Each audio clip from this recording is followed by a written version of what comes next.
First story, Emilsin, 1978. Poland's alien abduction. Nightmare.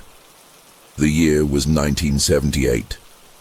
Poland, still draped in the somber hues of the Soviet bloc, held pockets of untouched pastoral beauty. Emilsin, a village nestled amidst rolling fields and whispering forests, was one such place.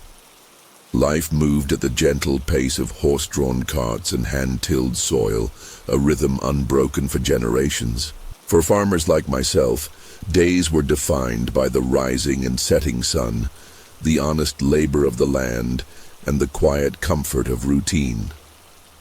We knew the changing seasons in our bones, the scent of rain on dry earth, the feel of a good harvest in our hands. Our world was small, bounded by the horizon and the familiar faces of our neighbors, yet it held a certain peace, a predictable harmony that lulled us into a sense of security. That summer began like any other, promising bountiful crops and long, sun-drenched days. The mornings were alive with the cheerful chorus of birdsong, the air sweet with the fragrance of blooming wildflowers. Evenings brought the comforting weariness of honest work and the anticipation of simple suppers shared with loved ones. I, like many in Emilsin, found solace in this predictable cycle, a sense of belonging in the quiet rhythm of rural life. We were simple folk, content with our lot, our worries confined to the weather and the yield of our fields. Little did we know, the tranquility of our existence was a fragile illusion, a thin veil masking a reality far stranger and more terrifying than we could ever have imagined. But beneath the surface of this idyllic existence, something unseen was stirring. An undercurrent of unease, subtle yet persistent, began to ripple through the fabric of our peaceful lives.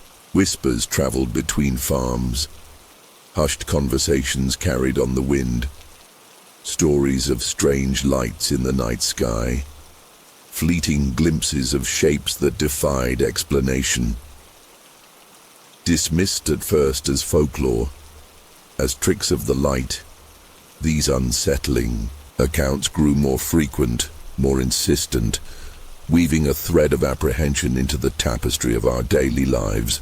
The familiar comfort of routine began to fray, replaced by a prickling sense of the unknown, a feeling that something was about to shatter the fragile peace we held so dear.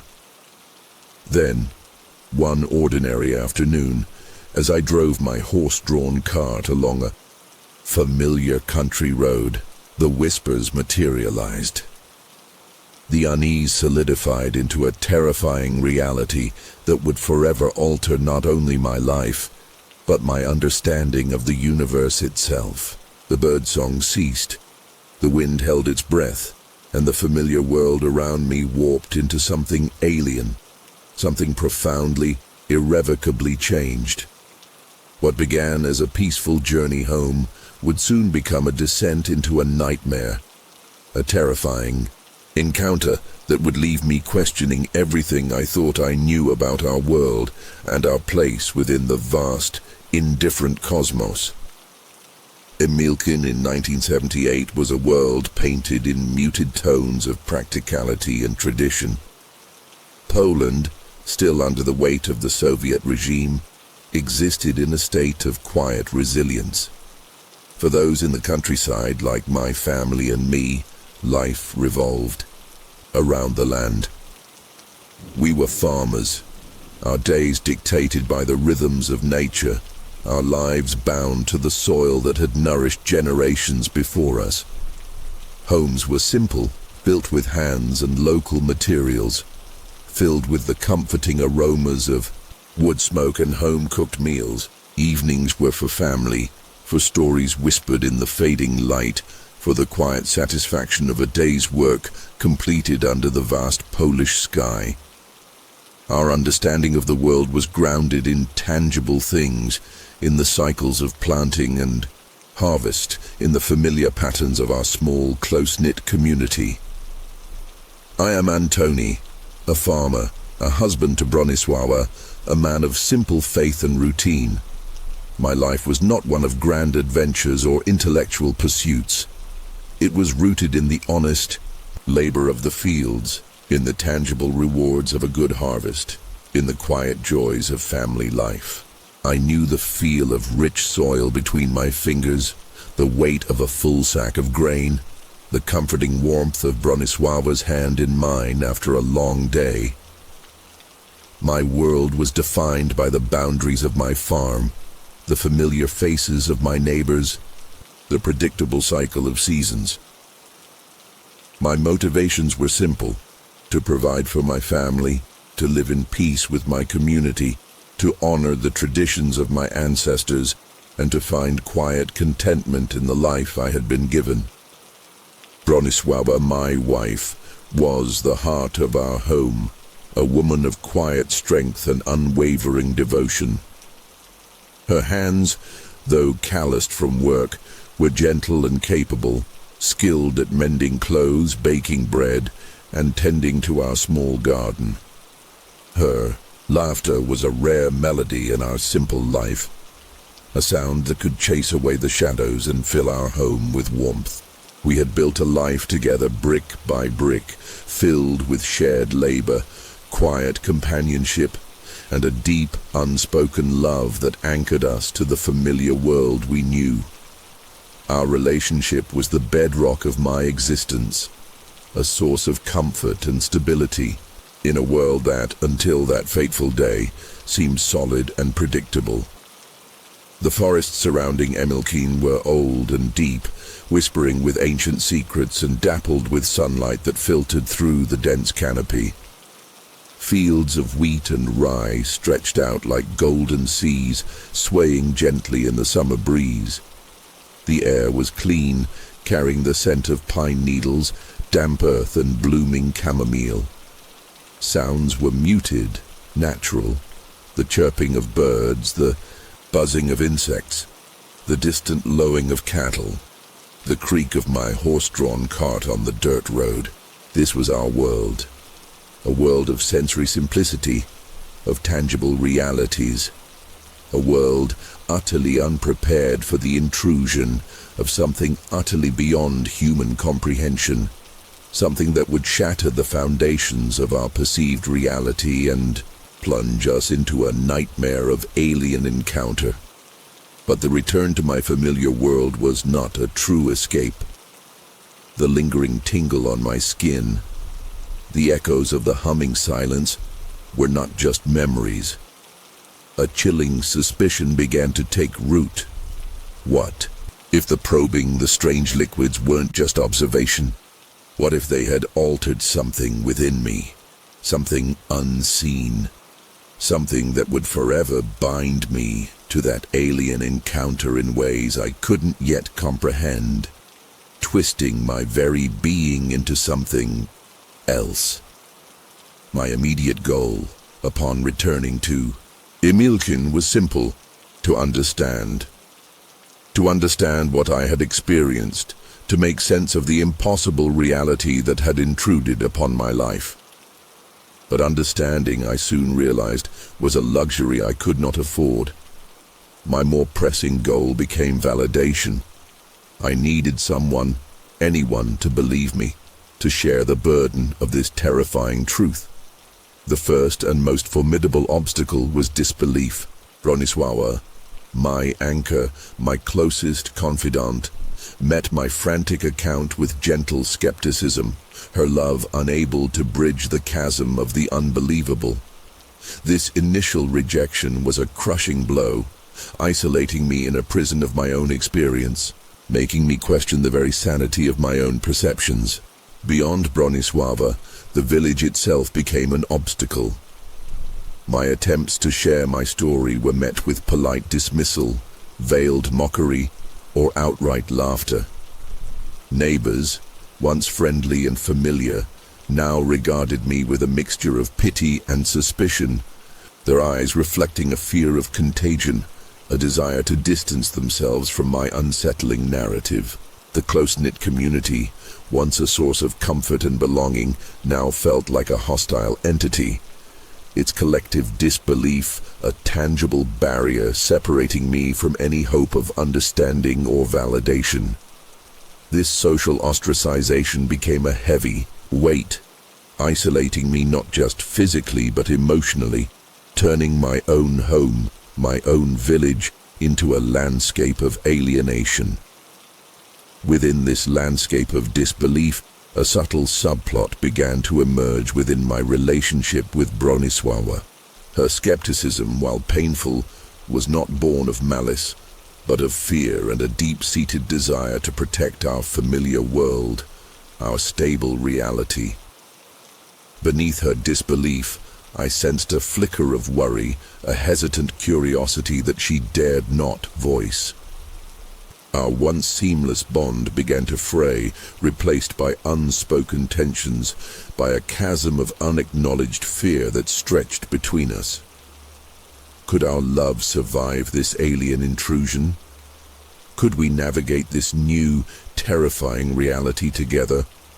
Or would the weight of my experience ultimately shatter the foundation of our shared life, leaving us adrift in separate oceans of fear and uncertainty?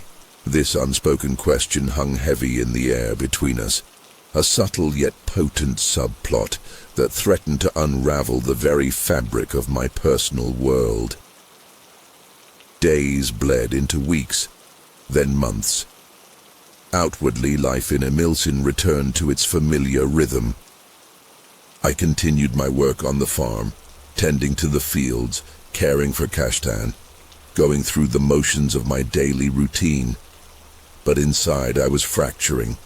The memory of the abduction was a constant, unwelcome companion, a cold knot in my stomach, a whisper of alien strangeness that tainted every familiar comfort. The disbelief of others, once a sharp sting, now settled into a dull ache of isolation.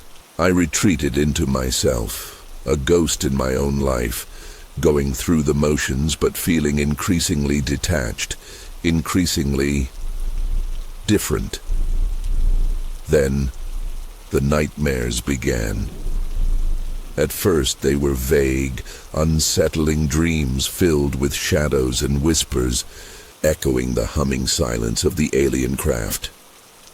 But they grew more vivid, more visceral, each night pulling me back into that metallic room, forcing me to relive the examination, the cold touch of alien hands, the piercing gaze of those black eyes. I would wake in a cold sweat, heart pounding, the lingering sensation of the alien liquid still tingling on my skin, the metallic scent clinging to the air around me, even in my own bedroom. Sleep, once a refuge, became a source of terror, the boundary between waking reality and alien nightmare blurring, dissolving. But it wasn't just the nightmares. During the day, strange things started to happen. Objects would move in our house, small things, a spoon falling from the table, a door creaking open when there was no breeze, whispers of sound just at the edge of hearing. At first I dismissed them as stress, as tricks of a tired mind. But they persisted, growing more frequent, more pronounced, always when I was alone, always accompanied by a chilling sense of observation, as if unseen eyes were watching me, studying me, just as they had on the craft. Then came the physical changes. Rashes erupted on my skin, mirroring the areas where the alien liquid had been applied. Headaches, sharp and blinding, would strike without warning, leaving me weak and disoriented. My senses seemed heightened, distorted. Sounds were too loud, lights too bright, smells overpowering. The most terrifying change was within myself. I began to feel disconnected from my own body, as if I were watching myself from a distance. My actions, my words, feeling foreign, unfamiliar. My emotions were muted, flattened, replaced by a pervasive sense of unease, a constant undercurrent of dread. I was losing myself piece by piece, becoming something other. This was no longer just a memory, a story to be disbelieved. This was happening now, inside me, a tangible, terrifying consequence of the abduction. And in that moment, the passive despair of isolation transformed into a desperate urgency. I had to understand. I had to find someone who would believe me, someone who could help me, before whatever they had done to me, whatever they were doing to me, consumed me entirely.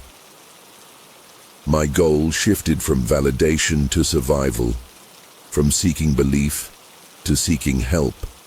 A desperate race against an unseen, alien enemy that was working its way into the very core of my being. Driven by a desperate need for answers, I knew I couldn't stay isolated in Emilsin, swallowed by the disbelief and quiet mockery. The strange occurrences in our home escalated. Bronisława, despite her skepticism, could no longer deny the unsettling atmosphere that had permeated our lives. She saw the rashes spreading on my skin, witnessed the debilitating headaches, and heard the whispers that seemed to follow me, even if she couldn't acknowledge their source. Her disbelief began to crack, replaced by a palpable fear, not for the aliens, but for my deteriorating health, for the man she knew slipping away. I decided I needed to seek help beyond the village, in a place where anonymity might offer a shield against ridicule, and where expertise, however unconventional, might be found. I spoke to Bronisława of traveling to Lublin, the nearest city, to consult a doctor, though my true hope was to find someone, anyone, who might have heard of similar cases, someone who wouldn't dismiss me as simply mad. Bronisława, her face etched with worry, agreed, though her eyes still held a flicker of doubt. She packed a small bag for me, her movements subdued, her usual cheerful energy replaced by a quiet apprehension. In Lublin, the bustling city was a stark contrast to the quiet fields of Emilsin. The noise, the crowds, the unfamiliar faces amplified my sense of alienation, of being adrift in a world that was increasingly foreign to me. I went to several doctors, describing my symptoms. My abduction experience hinted at, but not fully explained, fearing immediate dismissal. They listened politely, clinically, their diagnoses ranging from stress-induced psychosomatic illness to obscure skin conditions. Each dismissive explanation was another blow, another confirmation of my isolation, another step deeper into despair. Dejected, I wandered the city streets, aimlessly, desperately seeking a sign, a clue, anything that might lead me to someone who could understand. I found myself drawn to a small, dusty bookstore tucked away on a quiet side street, its windows filled with arcane symbols and titles hinting at forgotten knowledge and unexplained mysteries. Inside, the air was thick with the scent of old paper and incense, and an elderly woman with piercing blue eyes and an aura of quiet wisdom presided over the cluttered shelves. Her name was Mrs. Wasilewska, the owner, and something in her gaze, in the knowing silence that surrounded her, offered a flicker of hope, a sense that perhaps finally I had found someone who might not dismiss my terrifying truth. This encounter, in this unlikely place, felt like a turning point, a fragile thread of possibility in the unraveling fabric of my life, offering a new direction in my desperate quest for answers. Mrs. Wasilewska listened to my disjointed account, with an unnerving stillness, her blue eyes unwavering, reflecting not disbelief or pity, but a strange, knowing intensity that both intrigued and unsettled me. When I finished, gasping for breath, expecting the familiar dismissal, She simply nodded slowly, a single, deliberate movement that sent a shiver down my spine. "The visitors," she murmured, the term alien yet strangely familiar on her lips. "They leave marks, not just on the body, but on the soul." Her words, though cryptic, resonated with a chilling truth, acknowledging the intangible changes I felt within me, the creeping sense of otherness that the doctors had so readily dismissed. But her knowing acceptance was not comforting. It was a gateway to a deeper, more unsettling fear. She spoke of others, of whispered accounts, of forgotten lore, of a hidden history of encounters, hinting at a vast, unseen reality that dwarfed my personal ordeal, making it part of something larger, something potentially more sinister.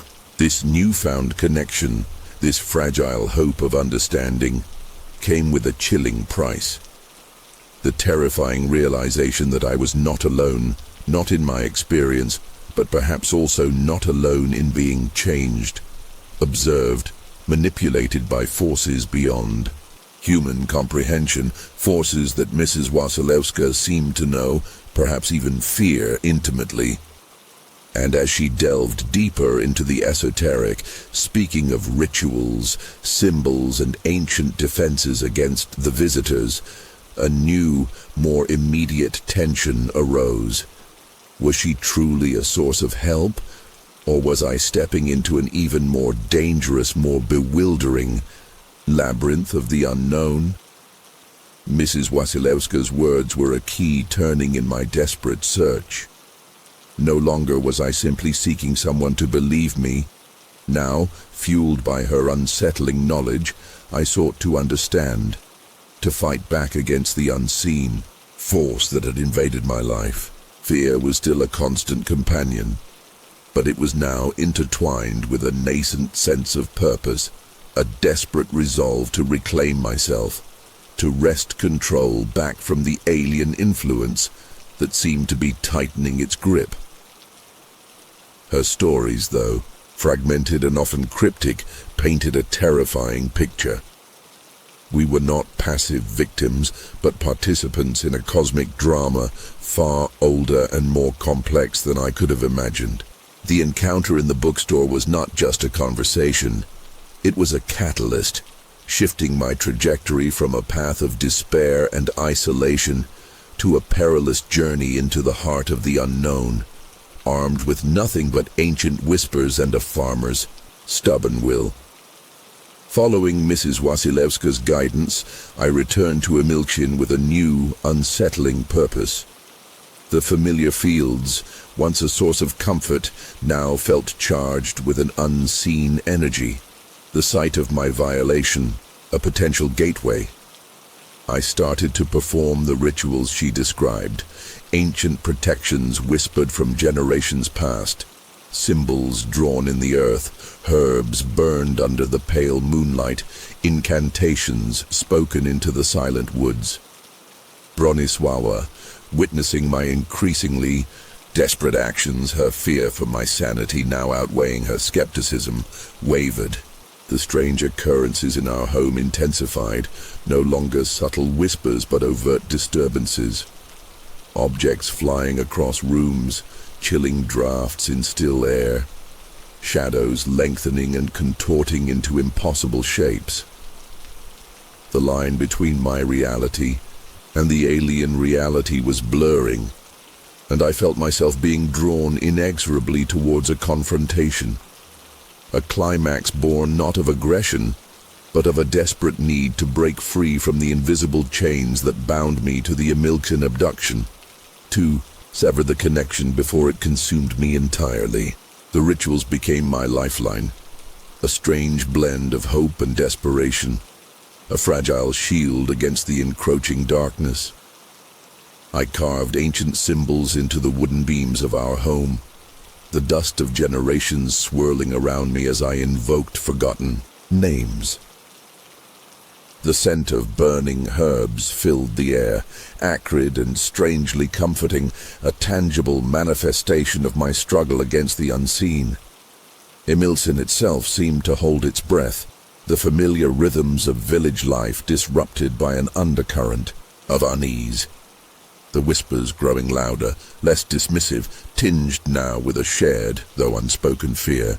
Bronisława watched me, her usual practicality replaced by a haunted uncertainty. The escalating disturbances in our home could no longer be ignored. The unseen hands that moved objects, the chilling whispers, the shadows that danced in defiance of the firelight. These were not tricks of a tired mind. Her skepticism hadn't vanished entirely, but it was crumbling under the weight of the undeniable, replaced by a raw, primal fear for both of us, for the world she thought she knew unraveling around her. One evening, as I was tracing symbols on the window pane with ash, she approached me, her eyes wide with a fear that mirrored my own, but also something new. A tentative acceptance. "Antoni," she whispered, her voice trembling.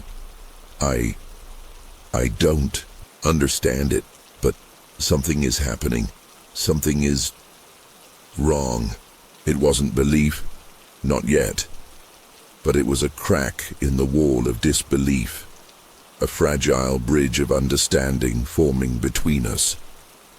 In that shared fear, a new kind of alliance was forged. Bronisława, no longer dismissing my experience, began to participate in the rituals, her practical hands now helping me gather herbs, her voice joining mine in the ancient incantations, her presence a grounding force amidst the escalating chaos. We faced the unknown together, fear binding us, transforming our once simple, unquestioning love into a desperate pact for survival. The whispers intensified, no longer just sounds at the edge of hearing, but coherent words, spoken in a language I didn't understand, yet felt resonate deep within my bones, cold and alien. The shadows in our home grew bolder, taking on shapes, fleeting glimpses of forms just beyond the edge of sight, a constant, chilling reminder of their presence, their observation. The air itself felt thick, charged, as if the very fabric of our reality was thinning, fraying, preparing to tear. A sense of imminence hung heavy in the air, a palpable anticipation of a final confrontation, a terrifying certainty that the Emilsin abduction was not an isolated event, but merely the opening act in a drama yet to fully unfold. The whispers intensified, coalescing into voices, not outside, but inside. My head, a chorus of alien sounds weaving through my thoughts, intrusive and cold. The physical manifestations grew bolder, violent. Our small home, once a sanctuary, became a battleground.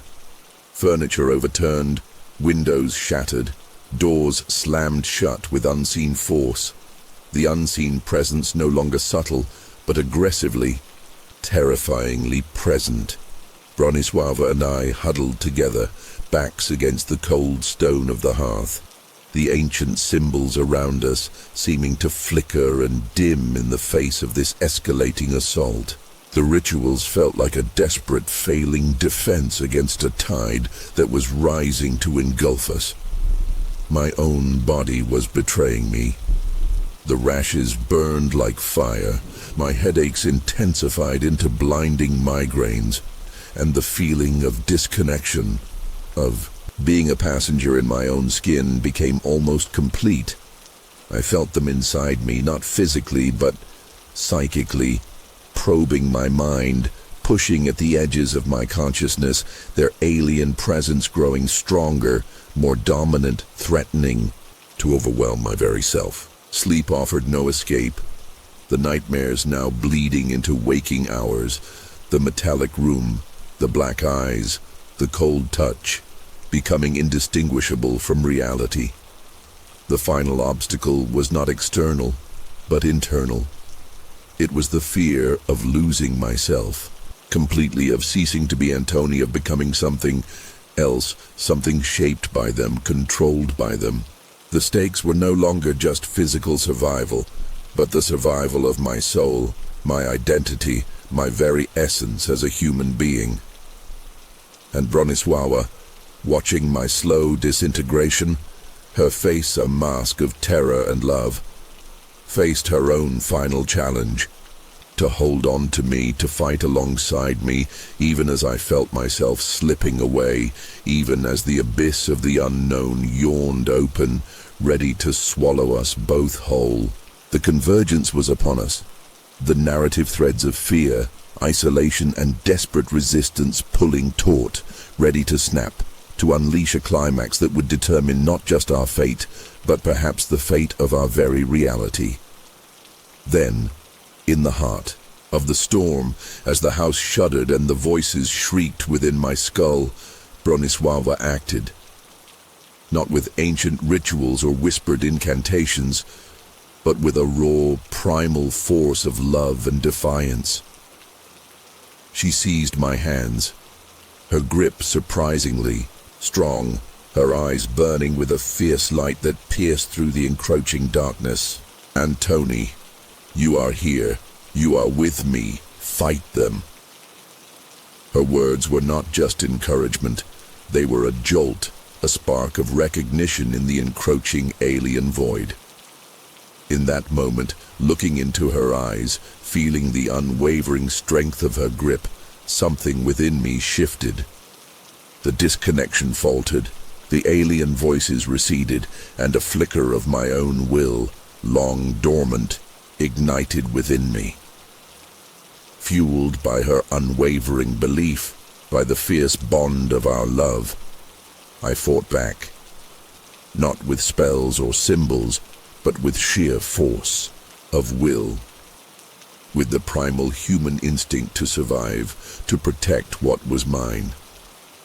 I pushed against the alien presence within me, a silent, agonizing battle waged in the depths of my own consciousness. The house raged around us, a vortex of unseen forces, but within that storm, Bronisława and I stood as an island of defiance, our joined hands a conduit of strength, our shared love a weapon against the unknown. And slowly, gradually, impossibly, the tide began to turn. The voices faded, the shadows retreated, the violent tremors subsided, leaving behind an oppressive silence heavy with the residue of fear, but undeniably silent. The house stood still, battered but intact. The air, though still charged, no longer pulsed with alien energy. The whispers were gone, the shadows banished. I slumped against Bronisława, weak and trembling, but myself. The feeling of disconnection receded, replaced by a bone-deep exhaustion, but also a profound sense of return. We had faced the abyss, stared into the void, and emerged, scarred but whole. The Hamilton abduction remained, an indelible mark on my soul, a terrifying truth I could never deny. But it no longer controlled me. We had survived. We had fought together. And in that fight, we had found a strength we never knew we possessed, a resilience forged in the heart of terror, a love that transcended the boundaries of the known world. The monument in Hamilton stands as a silent testament, not just to my story, but to the enduring mystery of what lies beyond our comprehension. But the true monument resides within each of us who hears this tale, who dares to consider the possibility of the unbelievable. The question is not just, will they return? Are we ready to face the unknown, to believe the unbelievable, to find strength in the face of the unimaginable? Listen closely, Look to the skies and ask yourself, what would you do if they came for you? Life in Emilchin slowly returned to a semblance of normalcy, though normalcy itself had been irrevocably redefined. The physical disturbances ceased, the voices faded to whispers in the wind, and the shadows retreated back into the corners of the night. But the memory of the abduction, the chilling knowledge of what lay beyond, remained etched into the fabric of our existence. Bronisława and I were changed, marked by the ordeal, our once simple faith in the predictable world replaced by a profound awareness of the vast, unknowable universe surrounding us. Our love, tested in the crucible of fear, had emerged stronger, deeper, forged in shared terror and mutual resilience, a bond that transcended the boundaries of the earthly and touched upon something cosmic. The monument in Emilchin became a place of quiet pilgrimage for us, not of fear, but of contemplation. It stood as a stark reminder of the day our world tilted on its axis, a tangible symbol of the impossible made real. For me, it was also a testament to survival, to the enduring strength of the human spirit, and to the power of love in the face of unimaginable terror. The whispers of ridicule eventually faded, replaced by a respectful silence, a quiet understanding that something extraordinary, something terrifying, had touched our lives in Emilchin. Whether they believed my story or not ceased to matter. We knew the truth. We had faced the darkness and emerged into a world forever altered, forever imbued with a sense of wonder and a lingering unease. And so I share this story not for validation, not for belief, but as a testament to the enduring power of the human heart to confront the unimaginable. The universe remains vast, mysterious, and perhaps indifferent to our small human dramas. But within ourselves, we possess a strength, a resilience, a capacity for love that can transcend even the most terrifying encounters. Remember my story, not as a tale of fear, but as a reminder of your own potential. For in the face of the unknown, in the chilling silence of the cosmos, it is our human connection, our unwavering love, and our courage to believe in the unbelievable that may be our only true salvation. Hold those you love close, cherish the fragile beauty of your world, and never stop looking to the stars, for we are not alone, and the story of Emilchin may one day become the story of us all. Second story. Brazil, 1957. Alien encounter military never wanted you to see. The year was 1957. The Cold War's shadow stretched even to the sun-drenched beaches of Brazil, where I stood guard at Forte Itaipu. I was Private João Silva, barely out of training, full of youthful bravado and the naive belief that the greatest threat came from earthly enemies. Our days were a predictable rhythm of drills and patrols, the night's quiet watches under a canopy of unfamiliar southern stars. We were guardians of a peaceful coast, or so we thought, our biggest concern the relentless humidity that clung to our uniforms like a second skin. The air that night was thick, heavy with the scent of salt and damp earth. The waves, usually a comforting lullaby, seemed to crash against the shore with an unusual urgency, mirroring a disquiet I couldn't quite place. Ricardo, my fellow soldier on duty, and I exchanged idle jokes, trying to pierce the oppressive stillness. We were young men, our conversations filled with dreams of leave and the simple pleasures of civilian life. unaware that the universe held a reality far stranger and more terrifying than our youthful imaginations could conjure. Then, the sky fractured. It began as a subtle shimmer, an ethereal ripple in the inky blackness above. We dismissed it initially as a trick of the eye, heat haze perhaps rising from the ocean. But this was no natural phenomenon. It intensified rapidly, morphing into a blinding white light that descended from the heavens with impossible speed and silence. It was a light unlike anything born of this world, an alien luminescence that promised not illumination, but obliteration. Before rational thought could catch up, before fear could fully bloom, the light struck.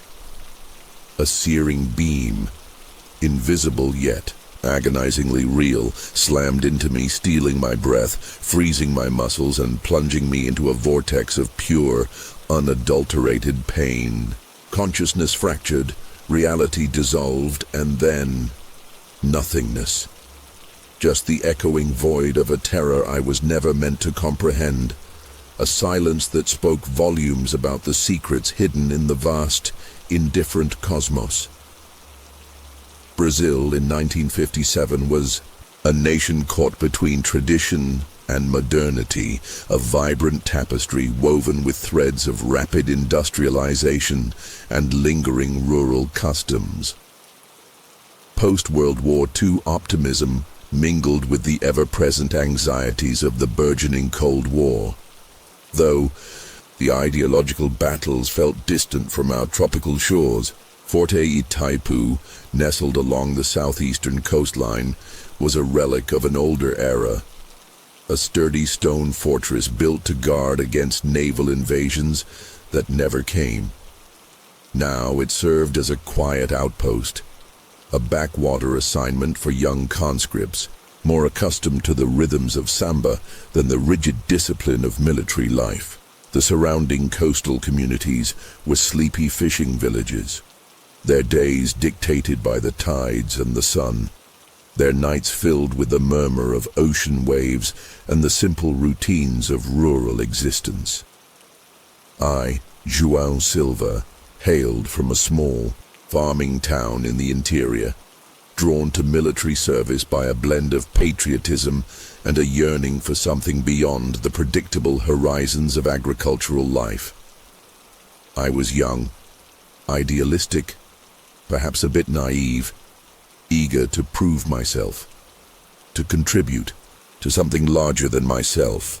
Forte Taipu initially felt like a step down, a quiet backwater far removed from the perceived action of the Cold War. But duty was duty, and I embraced the routine, finding a certain solace in the structure and camaraderie of military life. I was observant, a keen listener, perhaps more introspective than my peers, always curious about the world beyond my immediate surroundings, a curiosity that would soon be tested in ways I could never have imagined. Ricardo, my compañero in guard duty and in youthful escapades, was my polar opposite in many ways. Yet we forged a bond as strong as the fortress walls we patrolled. He was a city boy from Rio, boisterous and outgoing, with a contagious laugh and an insatiable appetite for life. He had joined the army more for adventure than for patriotic fervor, drawn by the promise of travel and the allure of a uniform. Beneath his playful exterior, however, lay a sharp wit and a deeply loyal heart.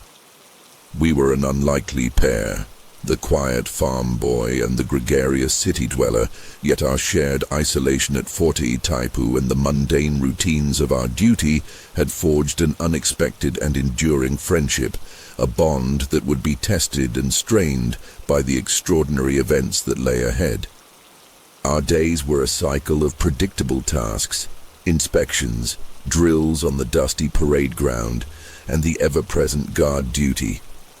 Nights were different, quieter, imbued with a sense of isolation that amplified both the camaraderie and the underlying unease of our remote posting. The fort itself was a labyrinth of cool, damp stone corridors and echoing chambers, whispering tales of forgotten conflicts and long-gone sentinels. Outside, the ocean stretched endlessly, a dark, restless expanse under the indifferent gaze of the stars. The air was thick with the smells of salt, seaweed, and damp earth, a sensory tapestry that was both familiar and strangely unsettling on that particular night. A night that began like any other routine shift, but would soon shatter the very foundations of our understanding of reality. The infirmary offered no comfort, only sterile bewilderment. Dr. Silva's baffled pronouncements about unexplained burns and anomalous radiation did little to quell the terror rising within us. Whispers started among the other soldiers, fear and suspicion replacing camaraderie. Then came the officers from the capital, their questions sharp, their eyes cold, their report conclusive. Unexplained atmospheric phenomenon.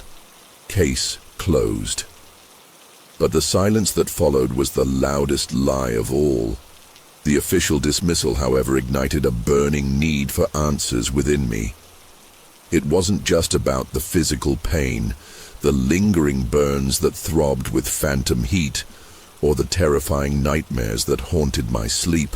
It was about the gaping hole ripped in my understanding of the world, the unsettling silence that followed the light, a silence that felt heavier than any shouted denial. Ricardo, too, though outwardly withdrawn, harbored a restless unease, a silent acknowledgement that something profound and terrifying had occurred, something the military was desperate to conceal. Our goal became clear: to unravel the truth behind the Fort Itaipu incident. The first obstacle was the wall of official silence. Every inquiry was met with blank stares, vague platitudes about routine evaluations, and thinly veiled threats. To maintain discipline and cease unauthorized speculation. Our fellow soldiers, initially sympathetic, grew wary, their camaraderie replaced by a nervous distance. We were becoming pariahs, carriers of an uncomfortable truth that threatened the fragile order of our military world. Ricardo and I found ourselves drawing closer, our shared trauma forging a bond deeper than friendship, a silent pact to uncover what had been hidden from us. We started small, comparing fragmented memories of the light, the pain, the aftermath. We revisited the guard post, searching for any trace, any clue that might have been overlooked in the official sweep. The waves still crashed against the shore, the air still carried the scent of salt and damp earth, but the routine felt tainted, now imbued with an undercurrent of fear and a desperate longing for understanding. Our initial inquiries were met with closed doors and veiled warnings, but the very act of seeking, of questioning, of refusing to accept the official narrative began to chip away at the wall of silence. We were no longer just victims. We were seekers of truth, driven by a desperate need to reclaim our reality from the clutches of the unknown, even if that truth proved to be more terrifying than the silence itself. The uneasy quiet following the official dismissal was shattered one sweltering afternoon. I was summoned to the adjutant's office, a summons laced with an unusual formality that sent a prickle of apprehension down my spine. Colonel Braga, a man whose stern demeanor could curdle milk, sat behind his imposing desk, his gaze sharp and unsettling. He offered no pleasantries, no preambles, just a direct, chilling warning. "Silva," he began, his voice low and gravelly. "You're understood?" His eyes like chips of ice bored into mine. "There are forces at play, Private. Forces far beyond your comprehension. Some things are best left undisturbed, some questions unanswered. for the good of national security. He leaned forward, his voice dropping to a conspiratorial whisper. Loose lips sink ships, Private. And in these times, he gestured vaguely, there are eyes and ears everywhere, even here. The veiled threat hung heavy in the air, a suffocating blanket of intimidation. But beneath the menace, a single phrase snagged my attention: national security, atmospheric phenomenon, natural energy source. Those were the official explanations. Why then, the sudden invocation of national security? Why the veiled warnings about unseen eyes and ears? It was a blatant contradiction, a glaring inconsistency that ripped through the carefully constructed facade of official indifference. Returning to our shared quarters, I relayed the encounter to Ricardo, the colonel's words echoing in the stifling air. The threat was clear, but so was the implication. They weren't just dismissing us, they were actively suppressing something. And national security hinted at a scale far grander, far more sinister than we had initially imagined. The fear remained, but now it was intertwined with a steely resolve. We were no longer just seeking answers for ourselves. We were stumbling upon a secret that someone somewhere desperately wanted to keep buried. And that secret, we now realized, was the key. The inciting incident wasn't the light itself, but the official reaction, the clumsy, transparent attempt to silence us, which irrevocably transformed our fear into a dangerous, burning curiosity. Colonel Braga's veiled threat, far from intimidating us into silence, had the opposite effect. It confirmed our suspicions. Something significant, something deliberately hidden had occurred at Forte Taipu. The casual dismissal was a lie. The national security angle was the unsettling truth. Peeking through the cracks, our personal quest for answers transformed into something larger, a fight against a powerful, unseen force determined to control the narrative, to erase our experience from history. The immediate consequence was heightened surveillance. We felt eyes on us everywhere. The seemingly casual glances of fellow soldiers, the lingering presence of unfamiliar officers, a new, chilling awareness that our every move was being scrutinized. Trust evaporated. Camaraderie became a fragile facade. We could only confide in each other, our isolation deepening, but our resolve hardening in direct proportion to the pressure mounting around us. This new reality demanded a change in tactics. No more open inquiries, no more direct questions. We needed subtlety, discretion, a way to gather information without alerting our watchers. Ricardo, surprisingly, proved adept at this clandestine dance. His city upbringing had instilled in him a streetwise cunning, a knack for observation and subtle communication that I, the farm boy, lacked. He became our eyes and ears, his casual banter with other soldiers now laced with carefully crafted questions, his playful demeanor a mask for his increasingly serious investigation. Our initial goal had been simple understanding. Now it was about uncovering the truth while evading those who sought to bury it. This new challenge transformed our fear into a strange kind of grim determination. We were just two soldiers, insignificant, pawns in a vast unknown game. But we possessed something those in power underestimated: the unwavering human need to know, to understand, to resist the suffocating blanket of enforced ignorance. And in the quiet corners of Forte Itaipu, under the watchful gaze of the indifferent stars, our clandestine investigation began. The Forte Itaipu case, 1957, Brazil. We were soldiers, trained for anything, At least that's what we had always believed to be true in our youthful minds. But in reality, nothing in our rigorous training, no drill or exercise, could have possibly prepared either of us for the sheer inexplicable horror that descended upon us that fateful night at 40. Itaipu. It was just another seemingly ordinary routine shift, the rhythmic sound of the waves crashing endlessly against the dark shore as we stood our lonely guard duty.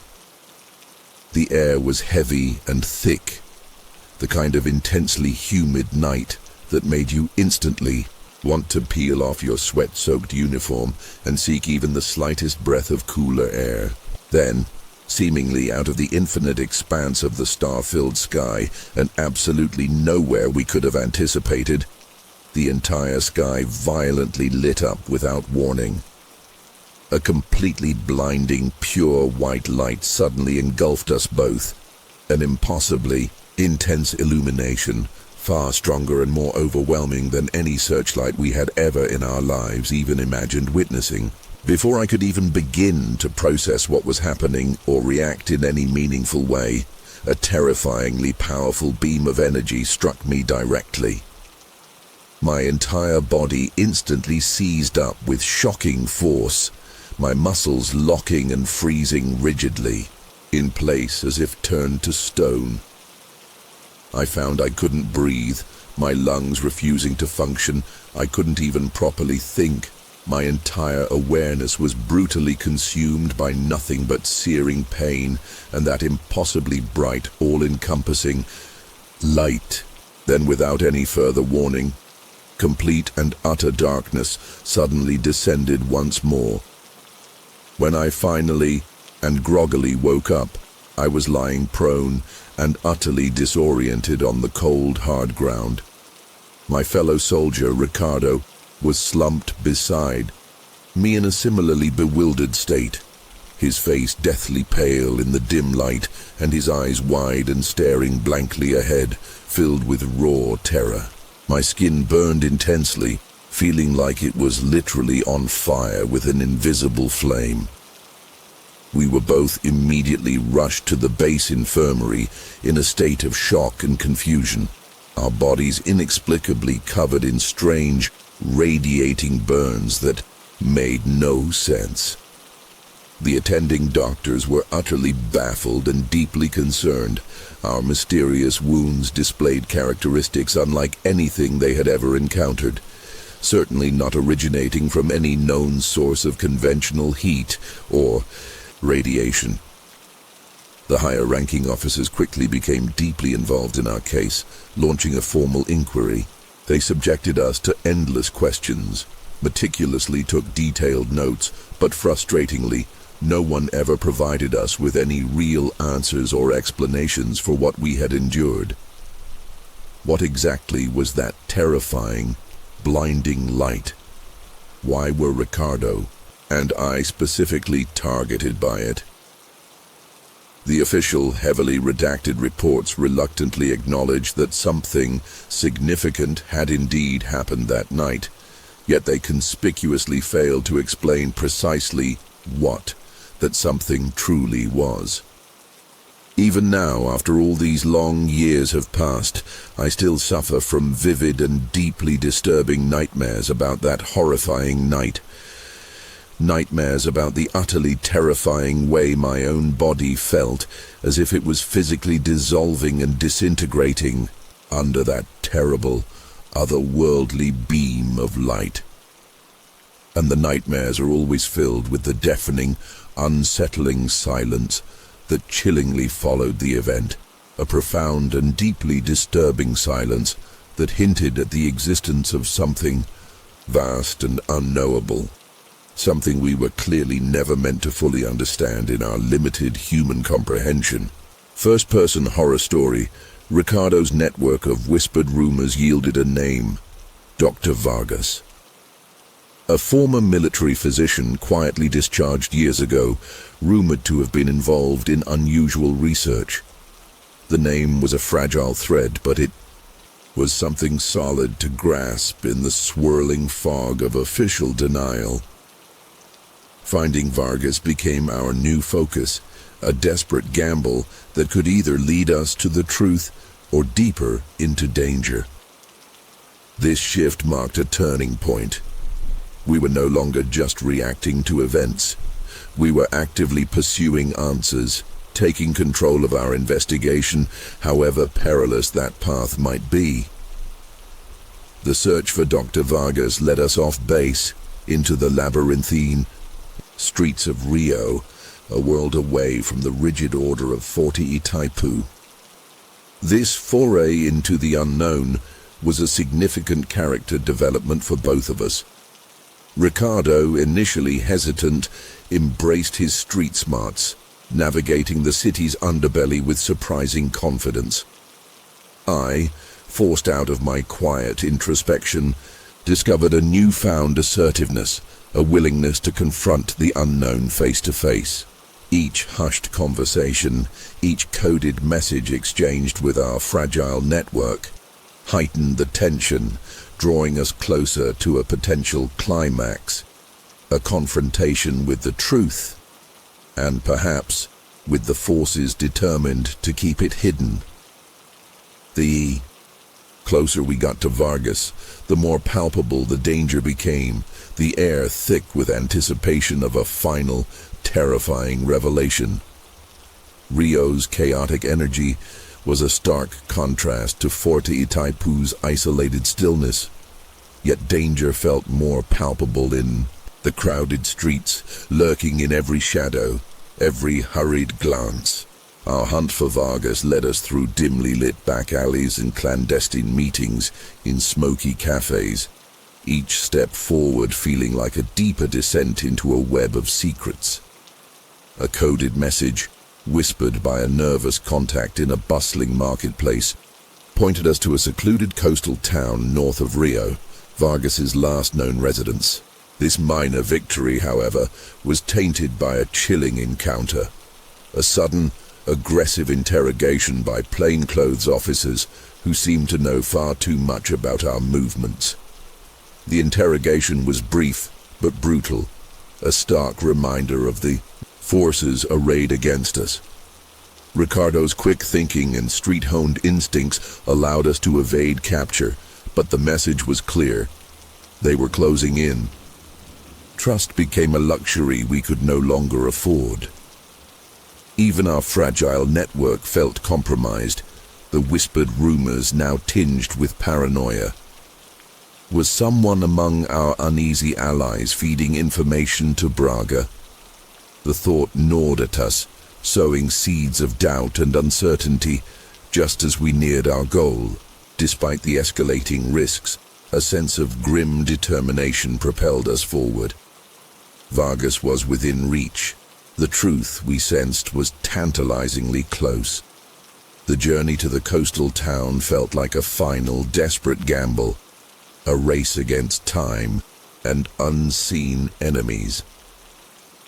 The ocean winds carried a salty premonition, the waves crashing against the shore now sounding like a drumbeat, a relentless rhythm counting down to an inevitable confrontation. We were heading towards a climax, a point of no return, where the secrets of Fort Itaipu, and perhaps the truth about the light itself, would finally be revealed, or forever buried beneath layers of official lies and cosmic indifference. The coastal town was deceptively tranquil, a postcard image of pastel houses and sun-drenched beaches, masking a palpable undercurrent of unease.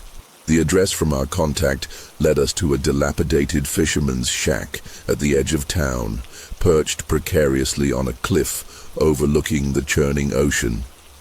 As we approached, a sense of dread settled upon me, heavier than the humid air, a primal instinct screaming that we were walking into a trap. The shack seemed deserted, silent, yet the air thrummed with a hidden tension, a feeling of being watched by unseen eyes. Hesitation warred with desperation. Turning back meant admitting defeat, burying the truth forever. Pressing forward meant facing unknown dangers, potentially walking directly into the hands of our pursuers. Ricardo, his usual bravado replaced by a grim resolve, nodded curtly. No turning back now, João. His words were a shared pact, a silent acknowledgement that this was it, the final stand. We pushed open the creaking door of the shack, stepping into a dim, musty interior that felt colder than the outside air. A space pregnant with unspoken secrets and the looming threat of imminent violence. Inside, the shack was sparsely furnished. A single table, a cot, and an oppressive silence broken only by the relentless crashing of waves against the cliff below. A faded photograph on the table showed a younger Dr. Vargas, his eyes sharp and intelligent, a stark contrast to the rumors of a broken, disillusioned recluse we had been chasing. As I reached for the photograph, a floorboard creaked behind us. A voice, cold and menacing, cut through the silence. "Looking for something, soldiers?" Colonel Braga stepped into the dim light, flanked by two figures in plain clothes, their faces grim, their hands resting ominously near their concealed holsters. The trap had sprung. The climax was upon us. "Colonel Braga!" Ricardo spat, his hand instinctively moving towards the knife hidden in his boot. "You knew all along, didn't you?" Braga's lips curled into a cold smile. "Naivete is a dangerous thing. Soldiers. Some truths are too destabilizing for the masses." He gestured to his men, the glint of metal flashing in the dim light. "This ends here." Suddenly a voice, raspy but firm, echoed from the back room of the shack. "It doesn't have to." Dr. Vargas emerged, stepping into the light, his eyes burning with righteous anger. "Colonel, your charade ends now. The truth will no longer be suppressed." He held up a worn, leather-bound journal, its pages filled with frantic handwriting and scientific diagrams. "I have proof, their studies, their purpose. It's all here."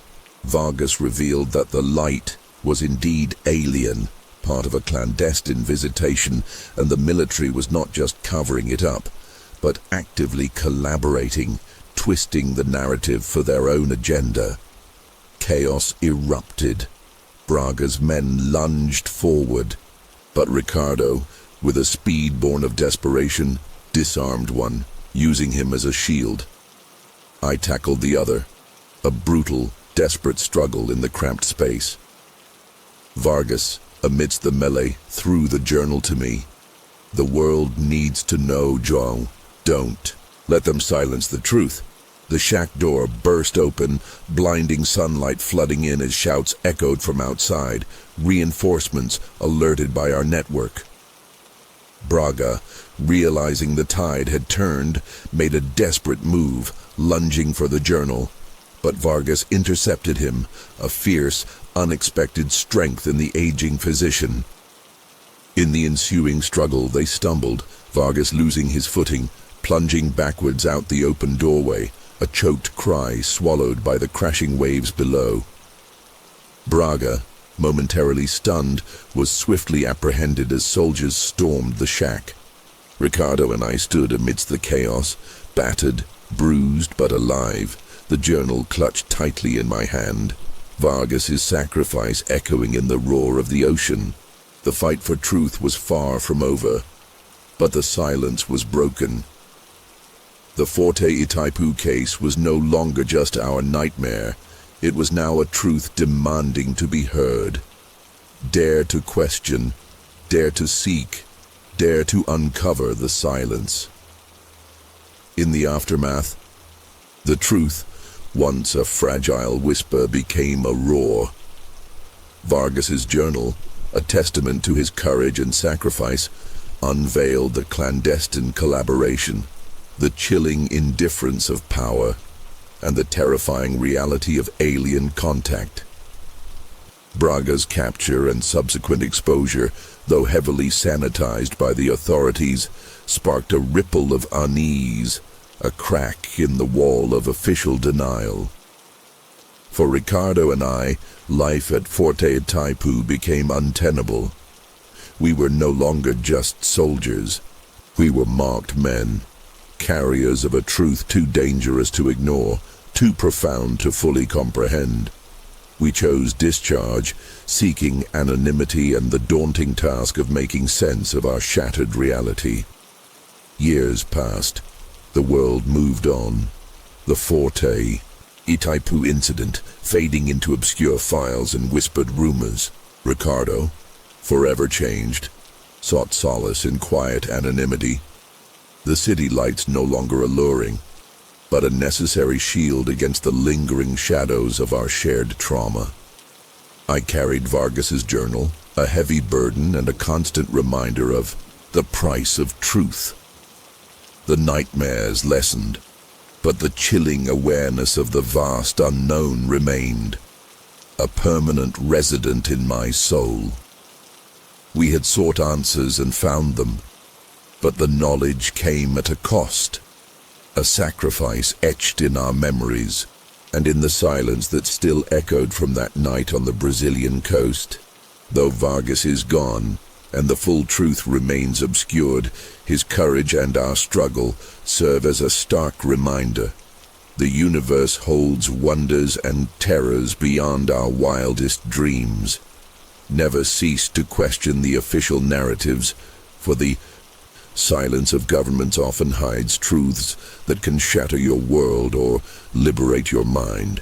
The Forte Itaipu case may be closed in the files, but for those who dare to look, the sky still whispers secrets, and the ocean still echoes with the untold stories of what lies beyond our fragile human understanding. If you're enjoying this and want to support the channel in bringing more chilling stories like this, any contribution is greatly appreciated. The donation link is just below this video. It's safe, easy, and fast. No registration required. Even the smallest support means so much. Thank you for joining me on this journey. Third story, Doomsday Prophecy. Bhutanese monk's alien warning. The thin air of the Bhutanese Himalayas held a sacred stillness around Phajading Monastery, a place where ancient stones whispered secrets of centuries of devotion. Within those walls, nestled amongst fluttering prayer flags and the ever-present scent of juniper smoke, I was known as Kunzang Namgyal. A simple monk dedicated to the pursuit of enlightenment, my world was one of quiet contemplation, a deliberate retreat from the clamor of the world below. Days melted into a rhythm of chants and meditation, a seeking of peace in the vast emptiness within my own mind. But even in that sanctuary of serenity, an unsettling tremor began to stir. It started as a subtle shift during my deepest meditations, a disquiet that pricked at the edges of my hard-won calm. The familiar path to inner peace felt different, tainted by an unfamiliar presence, a sensation that defied earthly explanation. Ignoring it became impossible, as a strange warmth began to permeate my being, a light unlike any I had ever known. It was gentle, yet intense, and it felt alive. Suddenly, the familiar quiet of the meditation hall fractured, the comforting solidity of the temple dissolving around me. The warm light intensified, enveloping me, pulling me away from the known and plunging me into an unimaginable elsewhere. Fear, cold and sharp, pierced through my meditative state, as the world I understood dissolved into a swirling vortex of pure alien luminescence. Where the monastery had been, there was now something else, something vast and unsettling. The incense and stone were gone, replaced by a sterile metallic scent, and the familiar floor beneath me shifted into something smooth and cold, unnervingly yielding. Terror, raw and primal, seized me as my eyes adjusted to the muted, unearthly glow of my new surroundings. I was no longer in Bhutan. I was no longer on Earth. And the peace I had so diligently sought was shattered, replaced by a horror that whispered of the cosmos and the terrifying unknown that lay just beyond our fragile world. Fajoding Monastery clung to the mountainside, like an eagle's nest, a testament to centuries of unwavering faith. For Kunzang Namgyal, its ancient stones were more than shelter. They were the foundation of his spiritual life. From a young age, drawn to the quietude and profound teachings of Buddhism, Kunzang dedicated himself to monastic life. He sought not worldly acclaim, but the deeper truths hidden within the self. Truths whispered in the rustling prayer flags and the chanting voices of his fellow monks. His days were a tapestry woven with the threads of meditation, scripture study, and selfless service, each act a step on the path to enlightenment. Kunzang was a man of gentle spirit, his face reflecting years of introspection and a deep-seated yearning for understanding the nature of existence. The monastery itself was a character in his life, a sanctuary perched high above the everyday world. Its weathered walls held the echoes of countless prayers, its courtyards resonated with the rhythmic clang of prayer bells, and its air hummed with a palpable sense of ancient wisdom. The surrounding Himalayas, majestic and imposing, served as a constant reminder of the grandeur and mystery of the natural world. Mirroring the vastness of the inner universe, Kunzang sought to explore.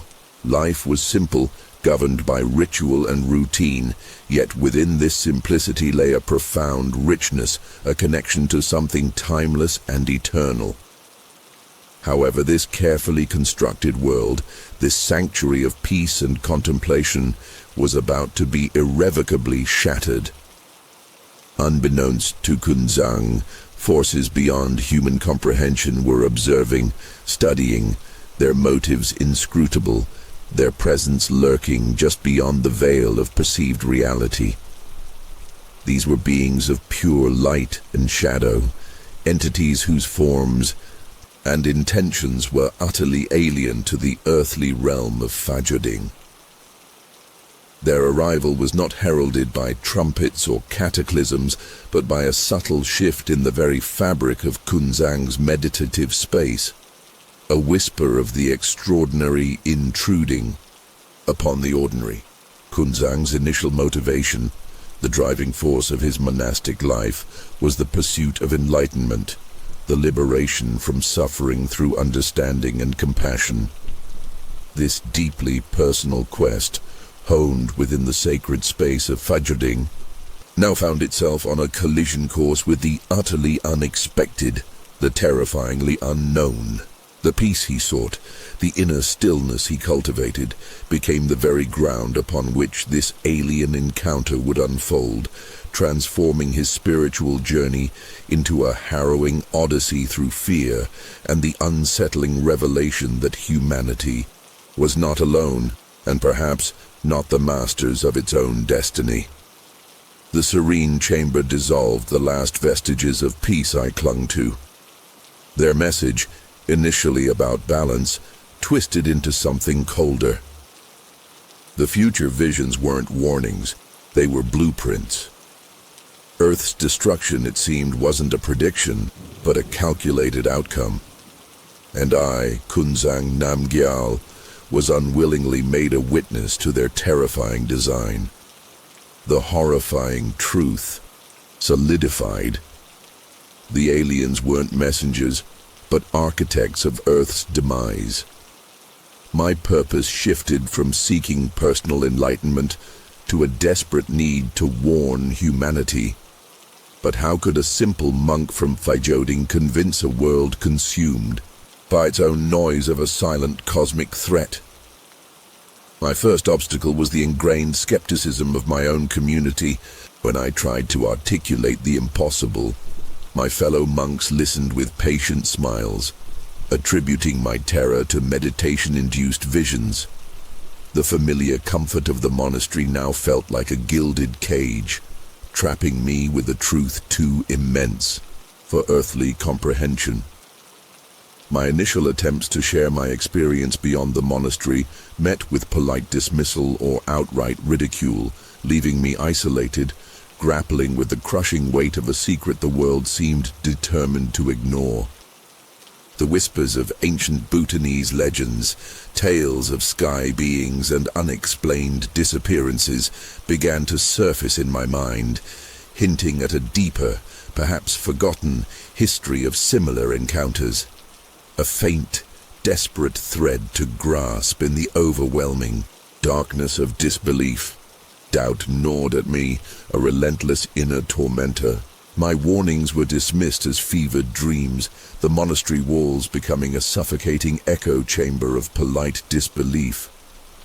Days turned into weeks, the weight of the unspoken truth pressing down, threatening to crush my spirit. Then, the news arrived, carried by a visiting village boy. Whispers at first, then stark pronouncements from a crackling radio. Environmental catastrophes, escalating in frequency and ferocity, were plaguing the world beyond our mountain sanctuary. Raging wildfires devouring forests, unprecedented floods swallowing coastal cities, and storms of unimaginable power tearing across continents. The descriptions mirrored the horrific visions shown to me in the alien chamber with chilling accuracy. It wasn't just a generalized future threat anymore. It was unfolding now, tangible, undeniable. A cold dread washed over me, but beneath it, a spark of grim determination ignited. This was the proof, the horrifying validation of my abduction and the alien prophecy. Silence was no longer an option. Passive contemplation was a betrayal of the message entrusted to me. The serenity of Fajrding, once a source of solace, now felt like complicity. Staying within its walls, while the world outside hurtled towards the abyss, was no longer acceptable. My initial goal of personal enlightenment was eclipsed by a new, urgent imperative: to awaken humanity to the impending disaster. The monastery, my refuge, had to become my launching point. The path ahead was uncertain, fraught with obstacles and disbelief. I was a simple monk with no worldly influence or power. But the visions, the terrifying reality of the alien message, burned within me like an unquenchable fire. I had to leave Fajrding, to descend from the mountain, and carry this truth to a world desperately in need of waking up before it was too late. The time for quiet contemplation was over. The time for action had begun. Leaving Fajrding was like stepping off the edge of the world I knew. The monastery had provided for all my needs, and I possessed nothing of material value to aid my journey into the world below. My robes, my begging bowl, and the unwavering conviction of my experience were my only possessions. Descending the mountain paths, I entered a Bhutan I barely recognized. A world increasingly connected and yet deaf to the whispers of ancient wisdom. Reaching the lower villages, I encountered not serene contemplation, but the hurried pace of modern life, the incessant chatter of radios, and the anxieties of a world grappling with climate chaos. Sharing my story felt like shouting into a hurricane. Villagers, initially respectful of a monk, grew wary as I spoke of alien abduction and impending doom. Some offered food and shelter out of kindness, but their eyes held pity, not belief. I met a young woman, a journalist from Thimphu, in a small tea house. Chering, intrigued by my unusual story, listened intently, her journalistic skepticism battling with a flicker of empathy. She became my first connection to the outside world, a potential ally, but also a gateway to the harsh realities of media and public opinion, where sensationalism often overshadowed truth, and where a monk's terrifying revelation might be just another fleeting headline. My journey to warn humanity had begun, not with open arms, but with the cold wall of disbelief and the daunting challenge of making the impossible truth heard. Chering's initial journalistic curiosity transformed into a chilling, cautious belief as she relentlessly investigated the escalating global catastrophes. Her research delved into reports of unprecedented glacial melt in the Himalayas, freak weather patterns disrupting monsoons, and coastal communities vanishing beneath rising tides, each disaster echoing the horrific visions Kunzang described. Her reports, initially factual accounts, began subtly weaving in Kunzang's urgent warnings, a delicate dance between truth and what her editors deemed credibility. Resistance was immediate and fierce, editors fearing ridicule and loss. Her readership, in a world saturated with sensationalism, pushed back hard, demanding she retract any mention of alien prophecies, labeling it as monkish fantasy. The subplots intricately intertwined. Chering now fiercely risked her budding career to amplify Kunzang's seemingly impossible voice, while the world outside spiraled further into undeniable climate chaos, a terrifyingly real manifestation of the alien-shown apocalypse. Doubt in the remote villages started to erode, replaced by palpable fear as storms intensified, becoming more frequent and violent than ever recorded. Hushed whispers about the mountain monk's terrifying prophecies turned into anxious conversations. But fear, in its raw form, bred not understanding or unity, but panic and the desperate need to find a scapegoat, someone to blame for the unraveling world. Religious leaders, feeling their traditional authority threatened by Kunzang's unconventional and unsettling message that bypassed established dogma, publicly and vehemently denounced him as a madman, a charlatan preying on fear and superstition. The tension mounted relentlessly, a suffocating pressure cooker of belief versus denial, individual conviction against overwhelming societal pressure, and most acutely within Kunzang himself, as the crushing weight of his impossible, terrifying truth threatened to shatter his spirit under the avalanche of global skepticism and the unfolding devastating disaster he was powerless to stop. Despite public ridicule, Chering's unwavering reports, now disseminated through underground channels and independent online platforms, began to reach a wider, more receptive audience. Scientists, initially dismissive, started noticing anomalies in global climate data that defied conventional explanations, their private inquiries mirroring the patterns Kunzang had described. This subtle shift in the scientific community became a crucial turning point. Chering, emboldened, decided to publish her most comprehensive article yet, directly linking the escalating disasters to Kunzang's abduction and the alien warnings, knowing it would be career suicide, but believing it was the only way to break through the wall of denial. For Kunzang, this period was a crucible. The relentless mockery and accusations of madness had chipped away at his resolve, but Chering's unwavering faith and the undeniable unfolding of the predicted catastrophes solidified his purpose. He emerged from his quiet contemplation with a newfound strength, shedding his gentle demeanor for a fierce determination. He knew the climax was approaching, the moment of final reckoning, and he had to be ready, not just to warn, but to face whatever came next, armed only with his truth and the terrifying knowledge of what lay in store for humanity. The stage was set for a confrontation of unimaginable scale, a desperate race against time to avert a future already glimpsed in the cold, luminous chamber of the alien ship. Chering's article, a digital wildfire, ignited pockets of awareness across the globe. Scientists, spurred by the irrefutable data and Chering's bold claims, began to cautiously collaborate, sharing their unsettling findings through encrypted channels, a secret alliance forming in the face of global denial. Rumors of a coordinated, scientific effort, however, reached powerful corporations and governments invested in maintaining the status quo, casting a shadow of surveillance and potential suppression over Chering and her growing network.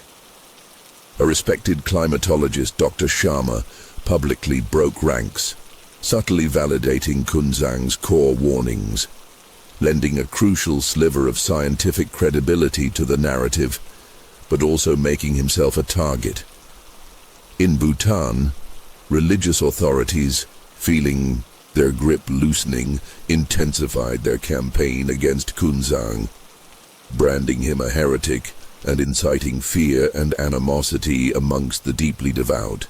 Minor confrontations erupted in villages, pitting believers against skeptics, families against families, the social fabric fraying under the strain of fear and uncertainty. One such confrontation forced Kunzang to leave a village seeking refuge. A small plot resolution, but a stark reminder of the escalating societal breakdown. Chering, facing increasing threats and professional isolation, confided in Kunzang, revealing the dangerous game she was playing, solidifying their alliance in shared peril. Meanwhile, the environmental disasters worsened. A colossal earthquake in a densely populated region and a massive volcanic eruption spewing ash across continents. Each event a brutal echo of the alien visions, each a step closer to the prophesied devastation. The stage was meticulously set. The world teetered on the brink, unknowingly poised for a climax, orchestrated not by human hands, but by forces beyond the stars, their terrifying design nearing its horrifying culmination. Chering, now facing direct threats and surveillance, made a desperate plea through her underground network, calling for a global broadcast, a last-ditch effort to awaken the masses. Dr. Sharma and his secret scientific alliance, risking exposure, agreed to provide irrefutable scientific data to support Kunzang's claims, a dangerous gamble that could shatter their careers and lives. Kunzang, knowing this might be humanity's final chance, prepared himself for a global address, a daunting prospect for a simple monk, but fueled by the burning urgency of his message and the faces of his fellow monks at Fajoding, their peaceful lives unknowingly threatened. The religious establishment in Bhutan, in a final act of desperation, issued a warrant for Kunzang's arrest, branding him a public enemy, turning his own people against him. He became a fugitive in his own land, hunted by those who once revered him. The emotional betrayal cutting deep, but strengthening his resolve to speak for a larger humanity, not just his own community. The narrative threads tightened. Chering, Dr. Sharma, Kunzang, the desperate scientists, the oblivious world, all converging towards a single precarious point. The global environmental chaos reached a terrifying crescendo. A superstorm of unprecedented magnitude formed in the Atlantic, threatening to engulf entire continents, a stark, undeniable harbinger of the alien visions. The world, finally, began to look up, not in wonder but in fear, unknowingly gazing towards the very cosmos from which their potential destroyers watched, waiting for the final act to unfold. The climax was imminent, the fate of humanity hanging precariously in the balance on the words of a humble monk and the courage of a few who dared to believe the impossible. Kunzang, resolute despite the bounty on his head, began his global broadcast, his voice amplified by Chering's network, resonating across a world paralyzed by the superstorm's fury.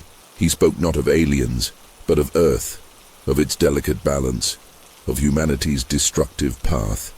His words imbued with the raw emotion of his abduction and the chilling certainty of the visions. Dr. Sharma and his team simultaneously released their data. Irrefutable proof of accelerating climate collapse, presented alongside Kunzang's testimony, a scientific and spiritual convergence that shook the foundations of global denial. The world watched, listened, a stunned silence replacing the cacophony of disbelief. Fear yud with nascent hope as Kunzang's message, backed by science, resonated with the raw terror of the superstorm raging outside their doors. Governments, corporations, religious authorities, their carefully constructed walls of denial crumbled under the weight of irrefutable evidence and the palpable threat of planetary catastrophe. The confrontation wasn't a battle against aliens, but against humanity's own self-destructive nature. Kunzang's final words echoed across the ravaged planet. Look to the stars, not in fear, but in understanding. The balance is broken, but it can be mended. Change begins now with each breath, each choice. Choose Earth, choose life, choose balance. His broadcast ended, leaving a world teetering on the precipice, but for the first time, looking not away from, but directly towards, the terrifying truth and the daunting but necessary path towards healing. The storm raged on, but within the silence that followed Kunzang's voice, a fragile seed of hope, and the urgent call to action had been planted. The superstorm eventually subsided, leaving behind devastation, but also a world awakened. Change was slow, painful, and fraught with setbacks, yet the seeds of transformation had been sown. Governments reluctantly began to cooperate. Corporations shifted towards sustainability, and individuals started to reconsider their consumption, driven by a blend of fear and a newfound collective consciousness. The aliens did not reappear. Their purpose seemingly served. Humanity had been given a terrifying yet perhaps necessary wake-up call. Kunzang, no longer a fugitive, returned to Fajoding, not as a simple monk, but as a reluctant global icon. He continued to advocate for balance and mindfulness, his abduction a constant, poignant reminder of humanity's fragility and interconnectedness. Chering, her career resurrected and amplified, became a leading voice for environmental responsibility, her unwavering courage vindicated. The world was far from saved. The scars of the crises remained, and the threat of future imbalances lingered. But, in the quiet moments, under the vast expanse of the night sky, a new question echoed. Had humanity truly learned its lesson? Or were we simply granted a temporary reprieve, still watched, still judged by forces beyond our comprehension? The answer, like the cosmos itself, remained vast and uncertain, urging constant vigilance and unwavering commitment to balance for ourselves, for our planet, and for the silent watchers in the stars. So, what did you think of this story? Did it scare you? Was there a part that gave you chills or stuck with you the most? I'd love to hear your thoughts. Leave a comment below. If you've had a similar experience or have suggestions for improving future videos, let me know too. Thank you for watching and being part of this amazing community. See you in the next story.